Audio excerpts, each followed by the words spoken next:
السلام عليكم البنات، كيف دايرين؟ لاباس عليكم؟ نتمنى تكونوا كاملين في احسن الاحوال. مرحبا بكم في هذا الفيديو. اليوم ان شاء الله غادي نشوفوا كيفيه وضع المقاسات. الكورساج الاساسي اللي درنا غادي نطبقوه على هذا التويب. اول حاجه دائما غادي نعبروا الثوب قبل ما كنفصلوه. الطول كنعبروه من الجهه ديال الحاشيه، والعرض غادي نعبروه من هذه الجهه هذه. خاص يكون عندك من 150 الفوق. المقاس ديال هذا الموديل هذا غادي نحتاج فيه 2 ديال 170، حيت الشال عندي غادي ياخد 74 في العرض ديالو او 77. غادي نطوي الثوب على الظهر ديالو بهذه الطريقه هذه. طراساج ما يجينيش في الوجه. غادي ندير الحاشيه على الحاشيه، وغادي نقاد الثوب مزيان.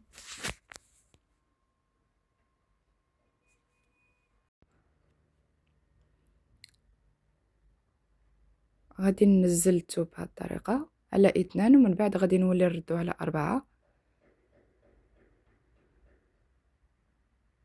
ونقادو الثوب مزيان، نعطيوه الخاطر، راه الطويه ديال الثوب هي الاساس. من بعد ما قديت الثوب غادي نجي لهذا الجانب، وغادي تشوفي واش التحتاني قد الفوقاني. بعض المره كيكونوا ماشي متقادين. غادي نبداو على بركه الله. غادي نقادو هاد الجهه اللي الفوق، غادي نطراسيوها كيف ما كتشوفوا معايا، راه ما مقداش.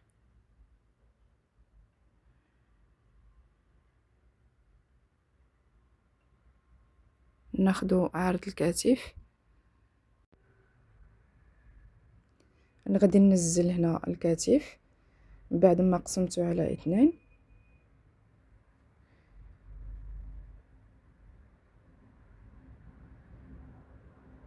عندي 20.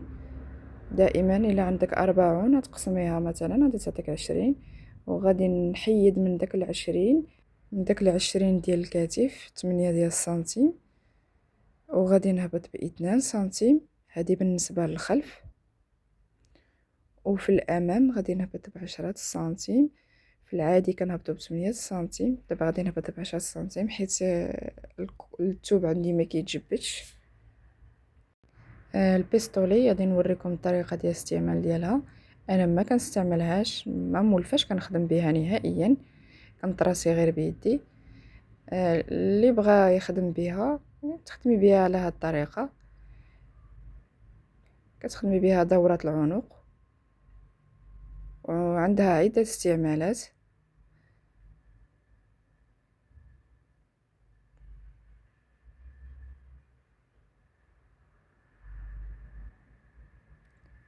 تخدمي بها حتى التركيز حتى هو. نرجعوا للدرس ديالنا. من بعد ما خديت عرض الكتف وخديت العنق ديال الامام والخلف، هنا في راس الكتف غادي نهبط ب3 سنتيم. غادي نحدد النقطه ديال العنق مع 3 سنتيم اللي هبطت بها.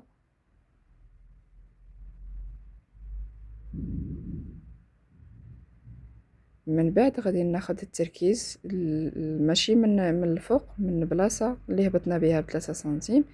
شحال ما كان عندك غادي تنزليه. انا عندي 24، غادي ننزل 24. غادي نطراسي خط التركيز. البلاصه اللي هبطنا بها بالتركيز هي اللي غادي تحدد لينا فين غادي تجينا دوره الصدر. عندنا دوره الصدر مقسومه على 4 زائد سنتيم ديال الخياطه، عندي 26. كل وحده غادي تحط المقاس ديالها.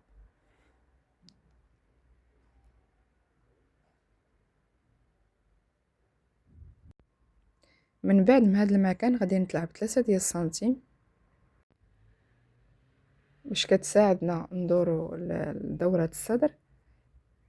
هنا هاد المسافة غادي نقسمها على 2،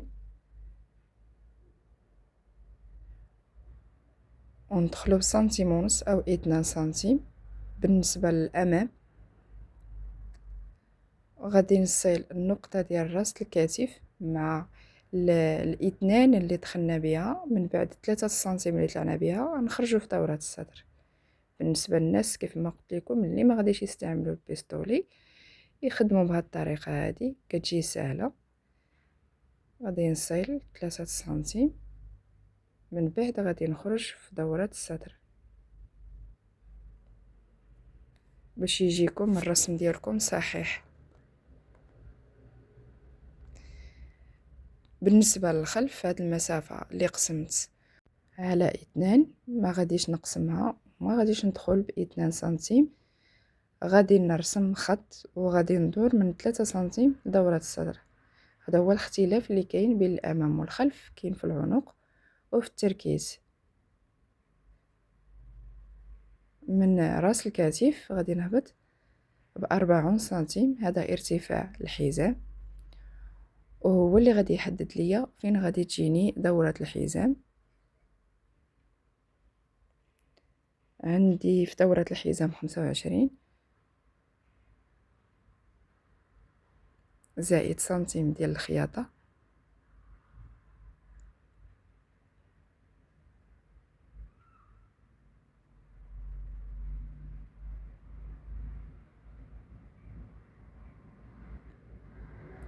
من الحزام غادي نهبط ب20 سنتيم ديال ارتفاع الأرداف،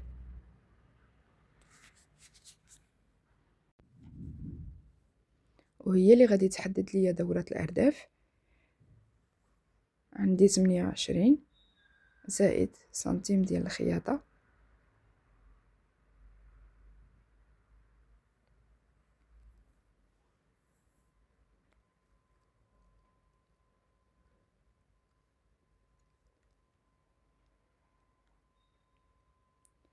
دورة الصدر غادي نصلوها مع الحزام ومع دورة الأرداف، وما نساوش دورة الأرداف حتى هي مقسومة على 4 زائد سنتيم ديال الخياطة،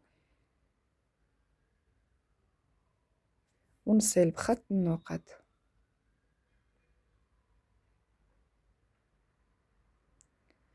من بعد غادي ناخدو الطول النهائي اللي عندي فيه 128 متر، ناخدوه من الراس ديال الكتف زائد العطفة.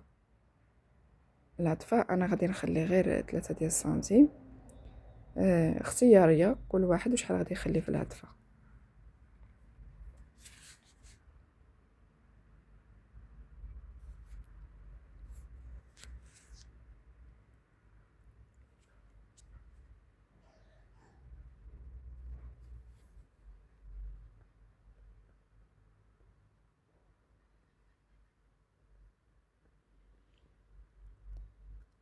نطراسيها بخط،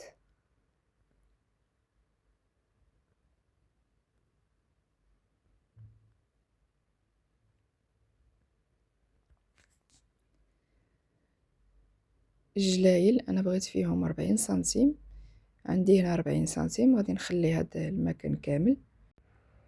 هنا هذا الجانب غادي نطلع 3 سنتيم حتى ل 4 سنتيم، هذا ديال الجناب باش ما يجيونيش الجنيبات طايحين. من بعد غادي نقسم هذه المسافة على 2 وغادي نصلها مع 3 سنتيم او 4 سنتيم اللي طلعنا بها من الجانب.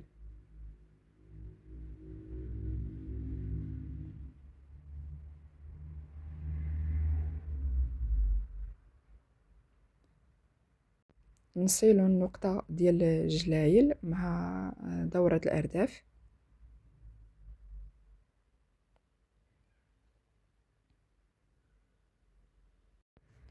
من بعد ما حطينا المقاسات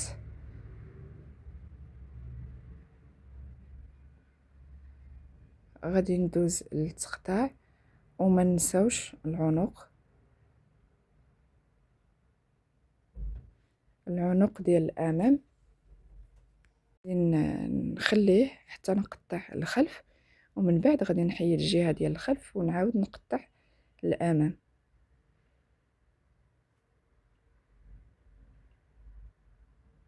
هنا في التركيز غادي نقطع على الجهه ديال الخلف هي الاولى،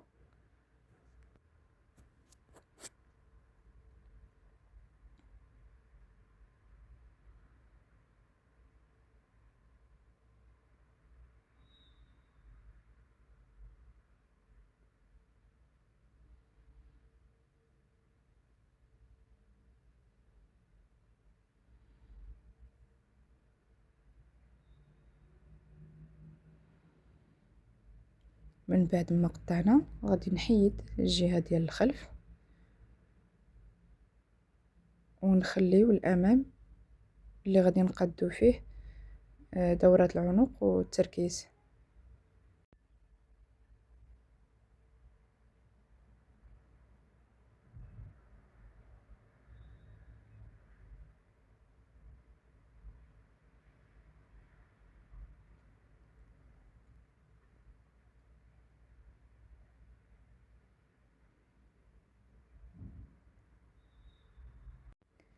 في الكتف غادي نقص 1 سنتيم، حيت من بعد ما دخلنا بسنتيم ونص في التركيز راه واحد شويه كيتزاد فيه الابار. نحيدوه من البلاصه ديال الكتف.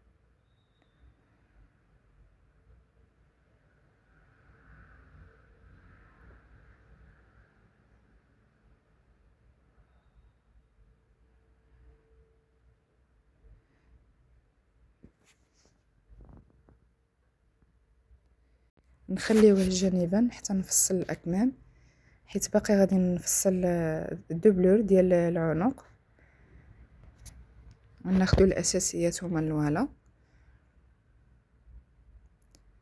هنا بقى لي غادي نفصل الاكمام وغادي نفصل الشال.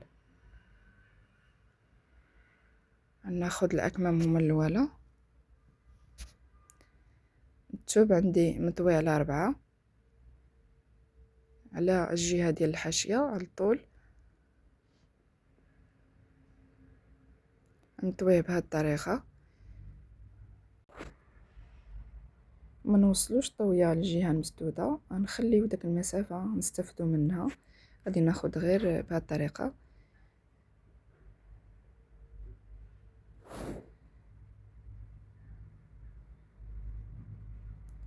غادي ناخذوا الطول ديال الكم،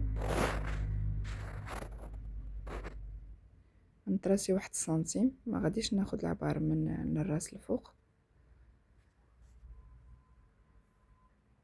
الطول ديال الكم عندي فيه 56 سنتيم، وغادي بالعطفه وزائد واحد 2 ديال السنتيم غادي ندير لاستيك ضروري تزيدوا له واحد 2 ديال السنتيم او سنتيم ونص زايده.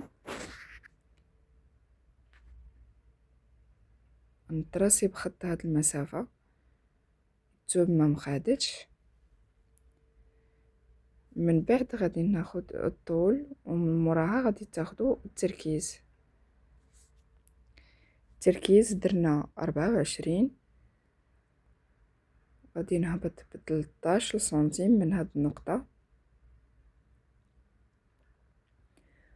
وغادي نحدد خط التركيز.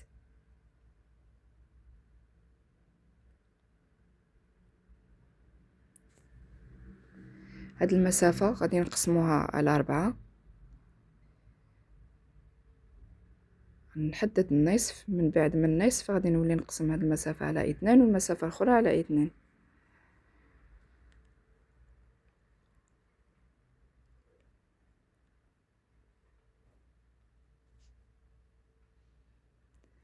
من هاد الجهه الفوق غادي نطلع ب2 سنتيم، ومن هاد الجهه نهبط ب2 سنتيم.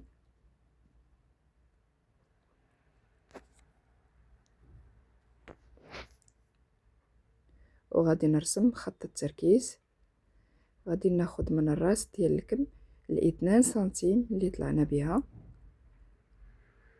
من 2 سنتيم غادي نهبط للنصف،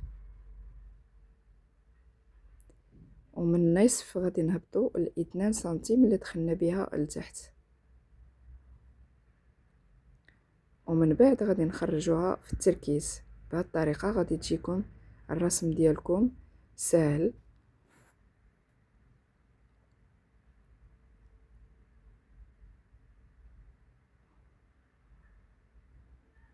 نحدوا عرض الكم.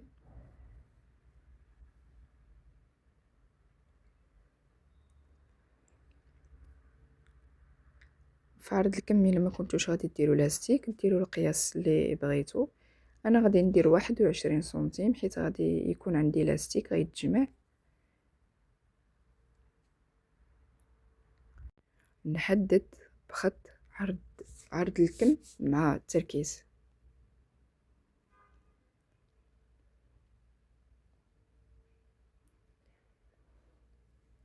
هاد المسافة غادي نقسموها على 2،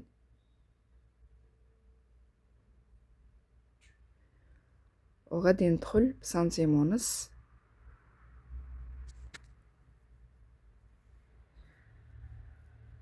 ونرسمها بهاد الطريقة من التركيز للإثنان اللي دخلنا بها أو سنتيم ونص لعرض الكم. من بعد غادي نقطع.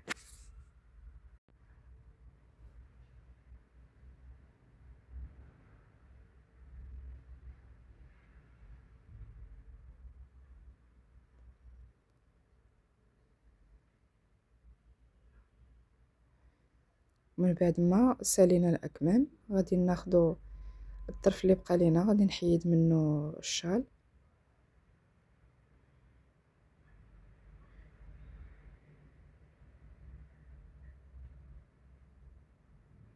نزولو الزوائد اللي كيبقاو،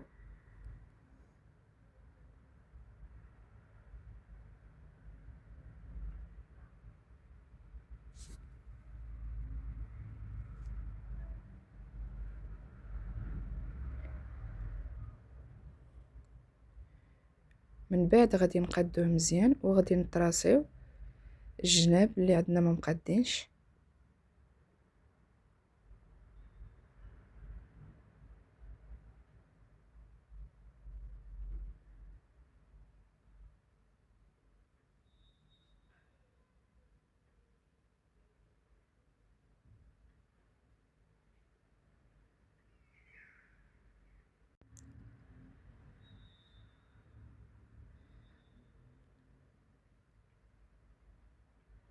هاد المسافة اللي عندي هنا غادي نعبرها ونشوفها واش مقادة مع المسافة اللي عندي هنا. خاصهم يكونوا عندي نفس العبار باش ما يجينيش الشال ديالي عوج.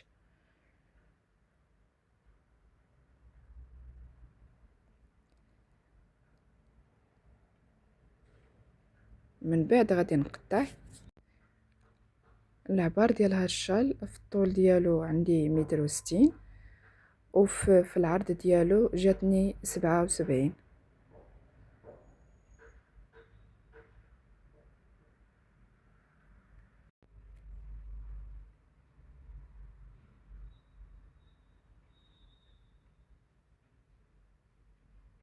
كنعتذر منكم على الضجيج حيت جيت قريبه الشارع.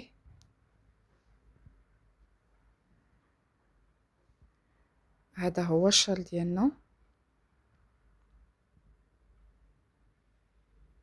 هنا غادي نديرو واحد الدونطيل من بعد تشوفوه في المرحله ديال الخياطه. دابا من بعد ما سالينا الشال غادي نرجعو للعنق، نفصلو التبطين ديال الامام وديال الخلف، ناخدو داك الجزء اللي بقى لنا من الثوب،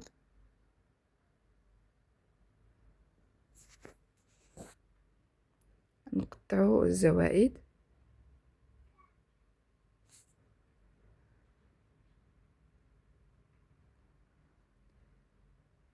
غادي نطويه على 2،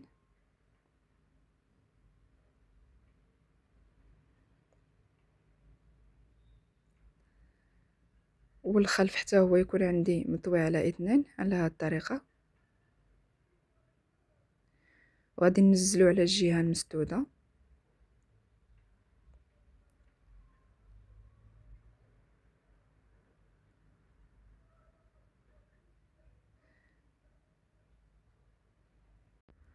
نتراسيو العنق على الثوب، ما تخليو حتى سنتيم زايد، خصهم يجيو قد قد. من بعد ما تراسيت غادي نحيد الخلف،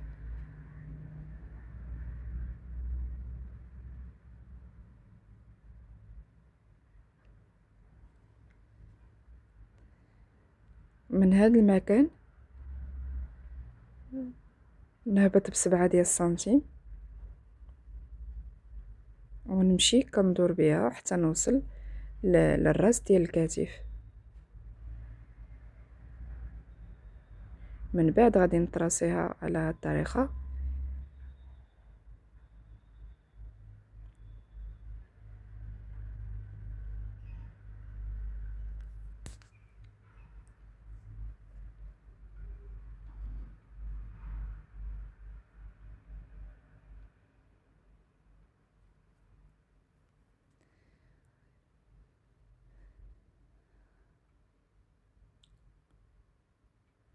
هانتوما كيجي على هاد الشكل.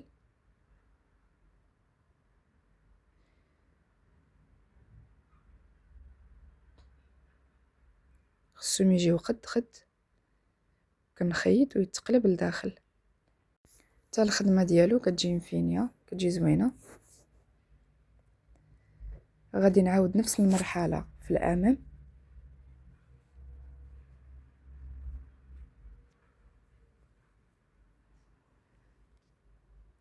الثوب عندي مطوي على 2، الامام حتى هو نقادو مطوي على 2.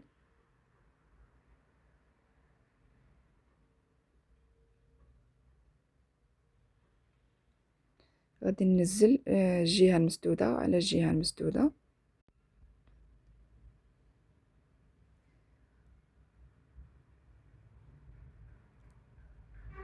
نتراسي على العنق.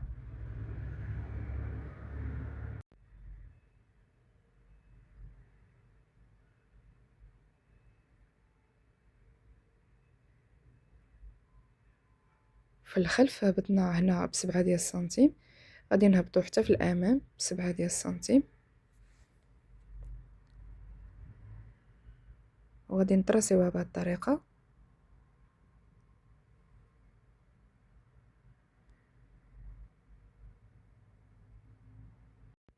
من بعد ما طراسيناه غادي نقطعو.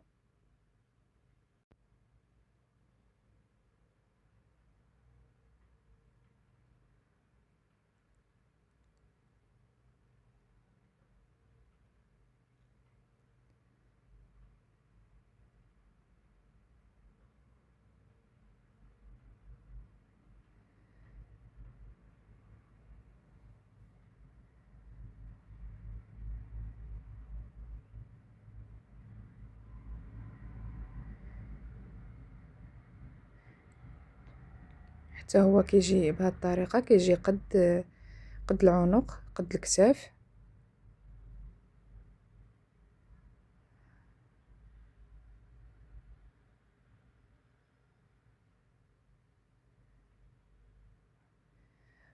وهذا هو الدرس ديال اليوم اخواتي، نتمنى تكونوا استفدتوا، ولا ما فهمتوا شي حاجه خليوها ليا في التعاليق وانا غادي نجاوبكم. نتلاقاو في فيديو جديد ان شاء الله مع الطريقه ديال الخياطه، وخليتكم على خير والى اللقاء.